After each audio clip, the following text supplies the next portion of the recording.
Buonasera. Good evening.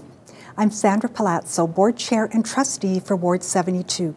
On behalf of the Edmonton Catholic School Division Board of Trustees, it is my absolute pleasure to welcome you to our parent engagement evening entitled Benefits of Bilingualism. Edmonton Catholic Schools is proud to offer multiple language learning opportunities to our students through a variety of programs. In today's increasingly interconnected and interdependent world, proficiency with language provides many benefits. Learning an additional language enriches and complements a child's first language, encourages new ways of thinking, develops an appreciation for cultural diversity in the world, and opens doors to exciting career opportunities. I had the pleasure of teaching Italian to high school students, and I can attest to the value that learning an additional language brings. Thank you for attending. We are confident you will enjoy the presentation and bid you ciao a tutti e grazie. Good evening. My name is Nicole Lafreniere, and I am the Director of Curriculum and Assessment for Edmonton Catholic Schools. It's my pleasure to introduce our two guests for this evening's event. First, we welcome Johanne Paradis. Johanne is professor in the Department of Linguistics and adjunct professor in Communication Sciences and Disorders at the University of Alberta. Her research focuses on bilingualism in children with typical development and developmental disorders, in particular children learning English as a second language from immigrant and refugee families. Joining Johanne is Lynnette Anderson. Lynnette is currently the principal of Monsignor William Irwin and has over 20 years of experience supporting French immersion programs in a variety of roles. Lynnette holds bachelor's and master's degrees in education, both from the University of Alberta, with a focus on early literacy. Tonight, our guests will engage in a conversation about the benefits of bilingualism, what language learning looks and sounds like in schools, and how you, as parents, can support your language learner at home. We hope you enjoy the evening.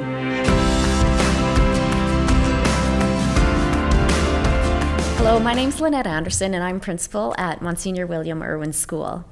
I've been a teacher in the French immersion program for over 20 years and have supported lots of students in learning a second language.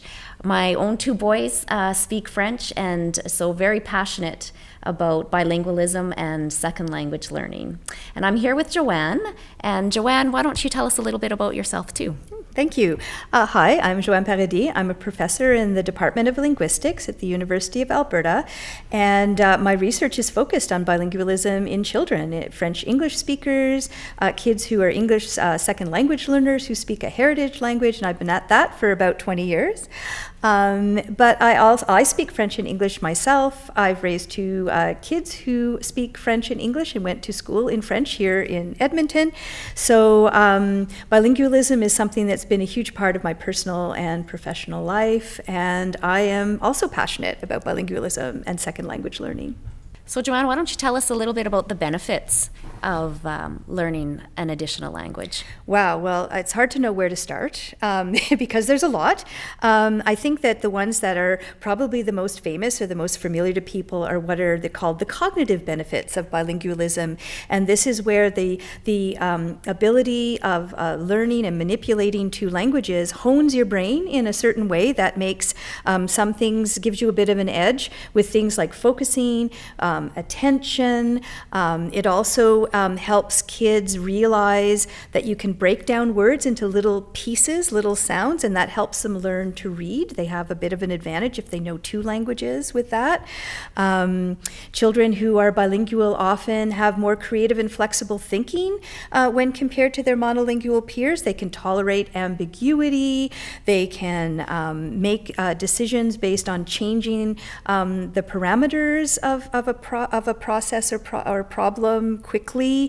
They can also see the perspectives of others and ideas in others' minds a little bit more. They can pick up on that a little bit more easily than kids who are only monolingual, because they know that if people know two languages, they can also know different things from one another. So there's all kinds of things that happen to your brain and your mind that are a benefit of bilingualism. However, it doesn't mean kids have superpowers. This is just an edge. It doesn't mean monolingual kids don't have these things, but bilingualism, hones these things. And these things are all great and important in our everyday life, and they're also helpful in school. And for kids who are from, say, immigrant families who are learning a heritage language, there's also a lot of socio-emotional benefits to them to learn the two languages, to keep that precious home language going alongside the learning of English. A lot of research shows that families, fewer conflicts, more cohesion, children have a more solid identity when they actually learn the two languages instead of, say, dropping the heritage language in favor of English. So, Johanne, you mentioned something about students being flexible in their thinking, and that's something that you would recognize in a school. So what would this look like and sound like in a school when a child's learning an additional language? And really, it's a lot of exposure to vocabulary. There's lots of repetition and play. There's authentic learning experiences, so students can learn the language through these experiences. There's a lot of speaking and listening at the very beginning. Our kindergarten teachers are very animated. They use a lot of gestures, a lot of songs, a lot of play, and it slowly evolves, and students are given an opportunity to take risks. And with that flexible mind, they know that they might not understand everything, but they pick up key words, and it's an evolution, and their vocabulary builds with time. And our teachers are very supportive, they're very positive, and generally students experience a lot of success as they start the program. Now, what about, I mean, one thing that people often ask, parents often ask, is what do they do when their children don't speak the language, the second language, really well? What if they make some errors? What if they search for their words? What does this mean? And is this a problem? Does this mean that learning a second language through school is really difficult for them or might not be successful? I hear this a lot, and from my perspective as a researcher, we all understand that learning a language takes time. And we know that when we look at children learning their first language, babies don't just start talking in full sentences. So it takes a gradual period of time, and sometimes they make little errors, like they might say catched the ball instead of caught the ball.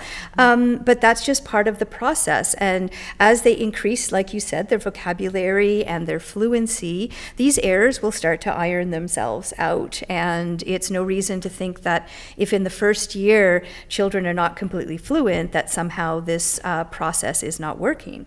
Think of how fluent a baby is after their first year of life. Right, and teachers are very aware of that, and they have strategies where they can encourage their students to practice, to use the language in authentic experiences, and like you said, it evolves, and yes, there'll be errors, but when you're supportive and you motivate the students, they continue on. If they're happy and motivated, that's a good sign that they are experiencing success in the program. Now, here's a question that I get asked a lot about, it's sort of, shouldn't children consolidate their first language before they start learning a second language? Or what is the best age for learning a second language? And really, there is no agreed upon age at which the first language is actually mastered or consolidated anyway. I mean, kids are still learning their first language through school. Kids who are, just say, they're English speaking and they're going to school in English, they're still learning their language as they're going to school. So that's one thing to keep in mind. First language learning doesn't end, right? And the other thing to keep in mind is that it's not so much the age at which you start to learn the language, it's whether you're in an additive bilingual environment. So some kids learn two languages from birth. They hear two languages. Some learn them when they're in preschool, some in elementary school, some actually in junior high. And really the important factors that determine their success is whether the two languages are supported, whether they're valued, whether there's a positive attitude toward them, whether kids get ample opportunity to hear and use them. That's really what promotes bilingualism, and it's not really about the age at which you start. Another thing that comes up a lot in the research world, and I'm sure in the school world, is whether programs like bilingual programs or French immersion programs are really designed for English-speaking kids. So kids who are monolingual, they only speak English at home. And of course, we know from the research that this is not true, that there are so many kids in bilingual and immersion programs in Edmonton, across the country, who speak another language at home, a heritage language, like say Romanian, Portuguese, Mandarin Chinese.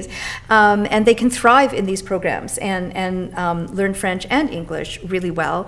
But people are often concerned that 3 languages might be just too much for children to learn. And from the research perspective, I'd like to say that children can learn 3 languages. Children can become multilingual. They're not too young, and their brains are not too young to be able to do that. We've seen many successful cases in the research of trilingual kids. So I think that we see success in the outcomes in school of kids who speak a heritage language and English, and they're in, say, a French immersion program, or they speak English or even Cantonese at home, and they're in a Spanish bilingual program.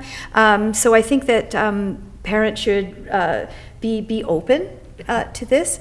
I also think that it is important to always keep in mind that learning 3 languages instead of just 1 or even 2 does require effort to make sure all 3 of them are going strong, and that kids get enough experience hearing and using the 3 of them. So a little bit more effort is required, but it's certainly worth it in the end. Right, and so when you talk about the effort, I think that's where when parents ask us, how do I support my child at home when learning a second language or a third language, parent engagement is really important.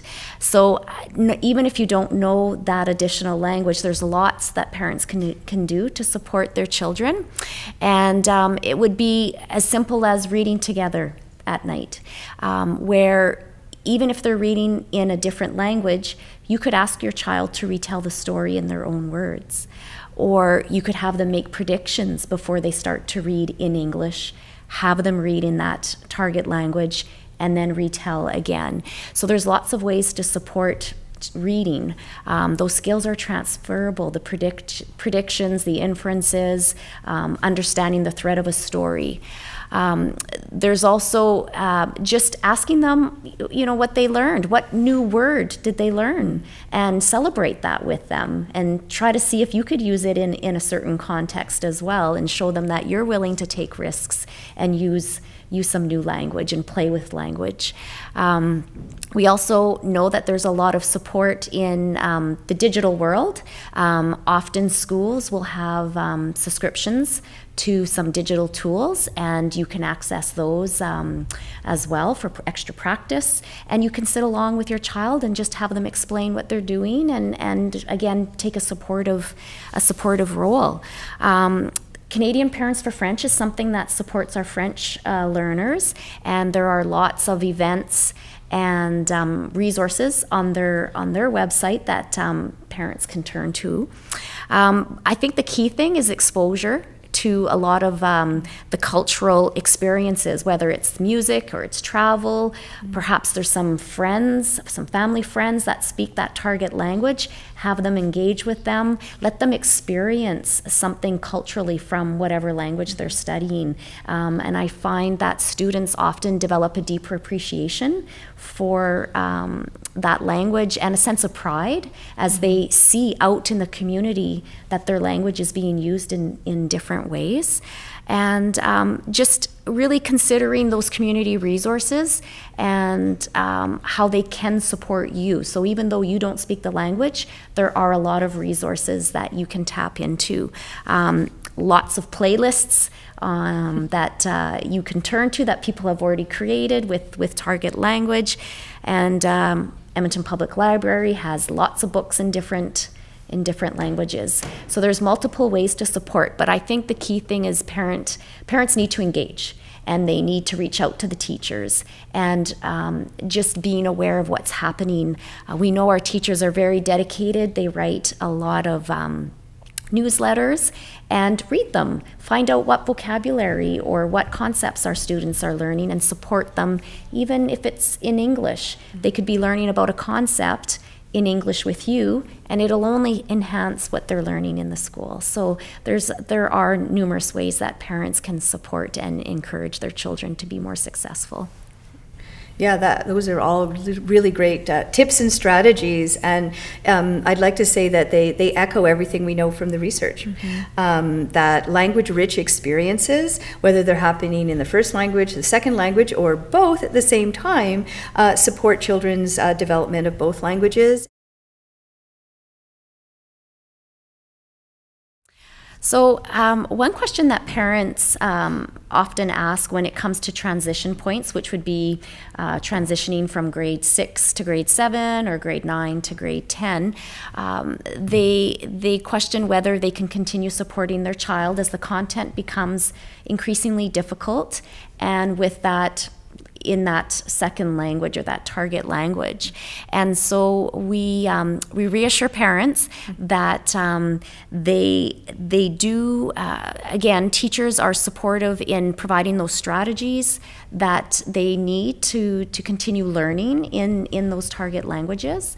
And the skills that they learn are interdependent. So regardless if they're learning it in a target language, such as French immersion, that if they continue on, even post-secondary, a lot of the skills that they're acquiring are interdependent and transferable.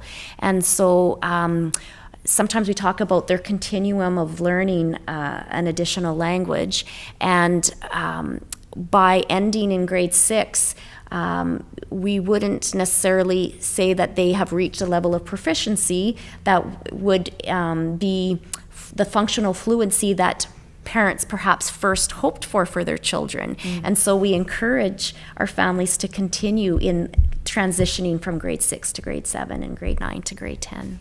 Yeah, absolutely. I think that from a research perspective, we know that language is a use it or lose it kind of thing, and and bilingualism isn't something that stays in one place, like an insect trapped in amber for thousands of years.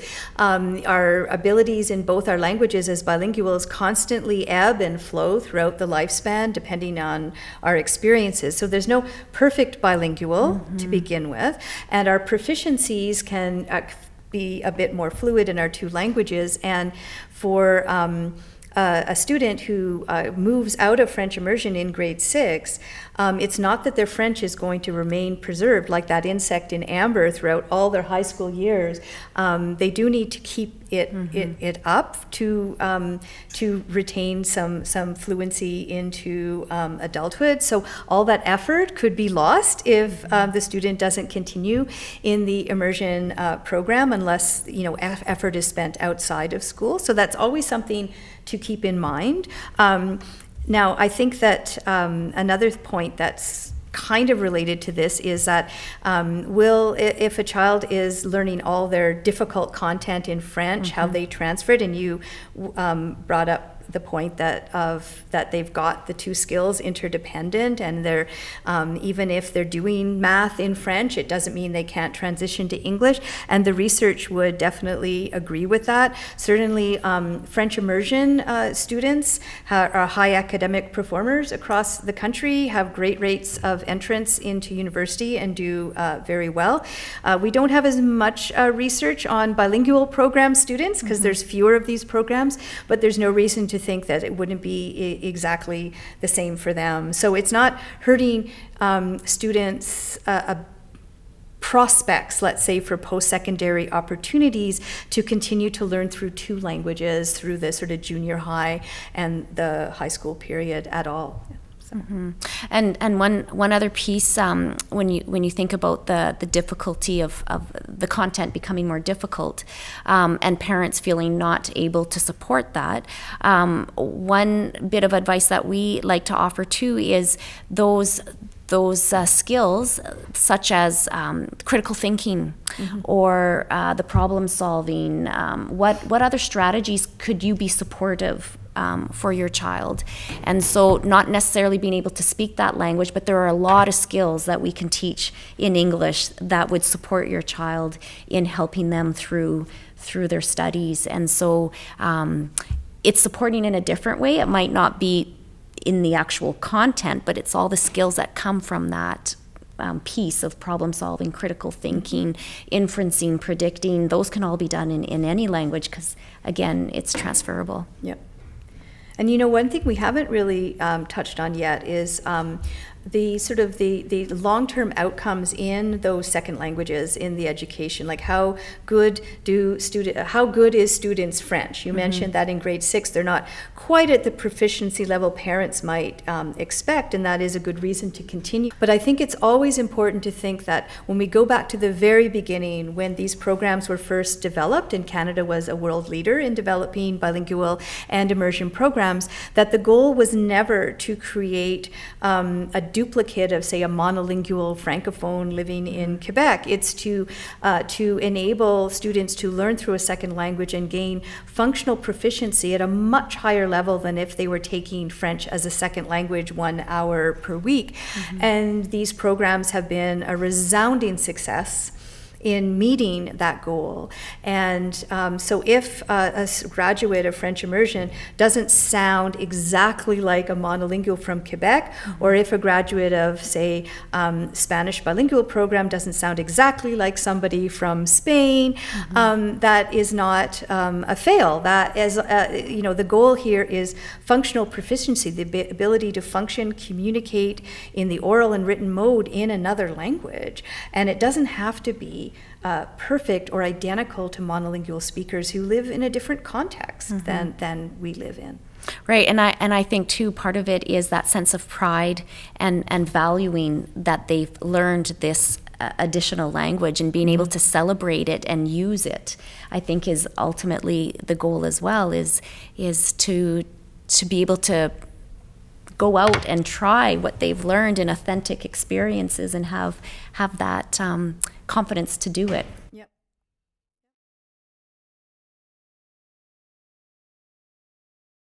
So here is what I would say from a researcher lens, talking to parents about second language education. I would say that I believe that bilingualism is one of the best gifts we can give our children. Encouraging and supporting children's bilingualism is totally worth it. Bilingualism has so many benefits for children, and there are really no costs to developing and supporting bilingualism in children.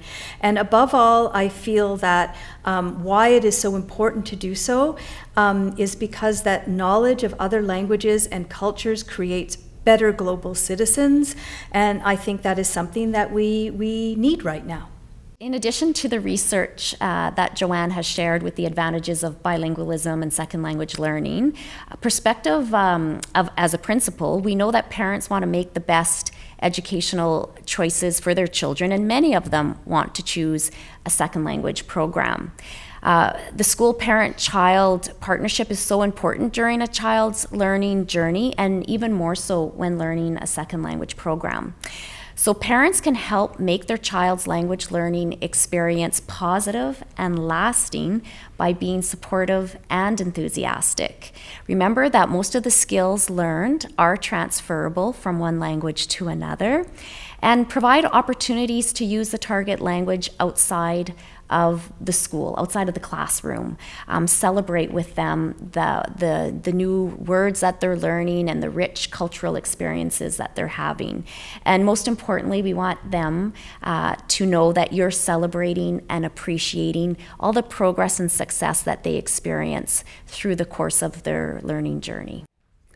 Well, I couldn't agree more. Thanks, Johanne. It was really great that you could join us today and share your expertise on bilingualism and second language learning and engaging in dialogue. The research does support what we believe in, and it's nice to share that with our parents. Well, thank you, Lynnette, for inviting me, and it's been a pleasure. Thanks. And thank you for joining us. If you do have any questions, we encourage you to reach out to your school communities. We're here to support you and your child in their learning journey.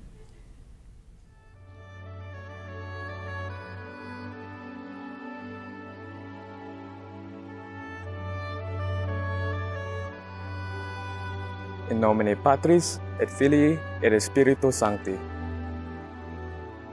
Our Father, who art in heaven. Que ton nom soit sanctifié. Venga a nosotros tu reino y hágase tu voluntad. Dito sa lupa para ng sa langit. የዕለት ምግባችንን ስጠን ለዛሬ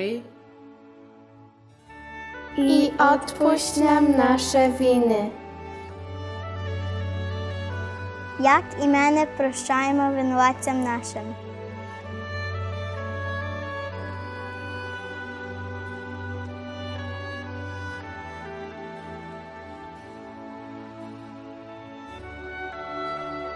Ma libera ci dal male. Amen. Eutalime, Virgosesime, Mina, Kamiaset, Manto, Oehime, Litime, Exo, Hi. Amen. Amen. Amen.